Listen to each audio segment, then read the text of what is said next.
Hey, and welcome to another episode of Hey Fee. I'm revisiting a topic. This is about food, so I'm just going to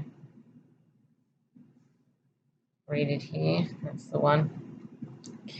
Okay, Hey Fee, I need serious advice. It's been 2 weeks since my daughter ate a meal. The doctor said it's normal for ASD kids. Your doctor sucks. Did he give you any advice? No. Kids will eat when they want to eat. Okay, so yet again, your doctor sucks. Okay, not all kids eat when they need to eat. Kids are sensory, so there's like different types of issues they can have. There's sensory to taste, touch, smell, whatever it is, but there's also kids that have a food phobia. So they're afraid of, like, have I eaten this before? What would this taste like? I'm not quite sure. And it's not sensory. Trust me, it's not sensory. It's a literal phobia of putting something in their mouth. So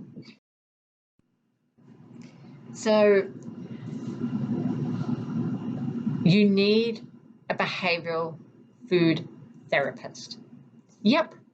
So behavioral food therapists, that's their job. Their job is to help people like you who have kids that aren't eating right. Like OTs can even help with that. You need help. Only thing about OT specific is sometimes they get it wrong.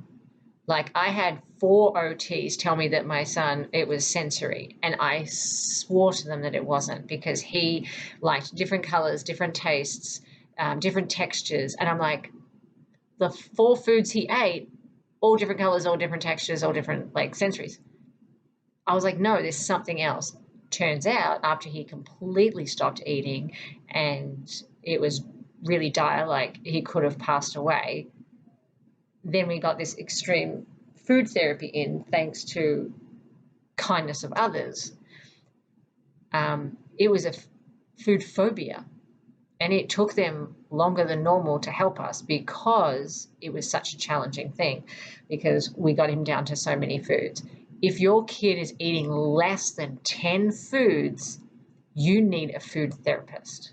So there's teenagers out there now who are on the autism spectrum that are still just eating like Oreos and milk, and their bodies are deteriorating. Their organs are shutting down. They can't function in school. It's not because they've got autism. It's because their body isn't getting the nutrients that they need.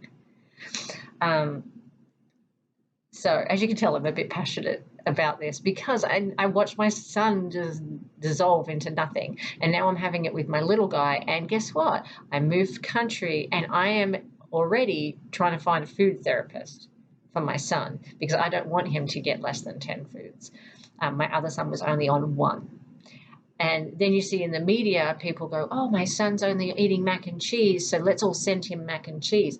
No, that's not helpful. That's not helping because he's not going to get nutrients that he needs from mac and cheese. What would be helpful is teach this kid how to eat a bigger variety of food, help him get over these phobias, these anxieties, these sensory things that they're going through. And that's what a food therapist does.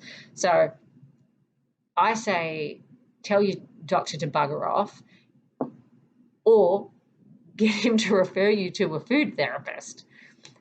Google it. That's what a lot of ASD parents do. We all Google stuff because we don't get the help we need and we find it out ourselves.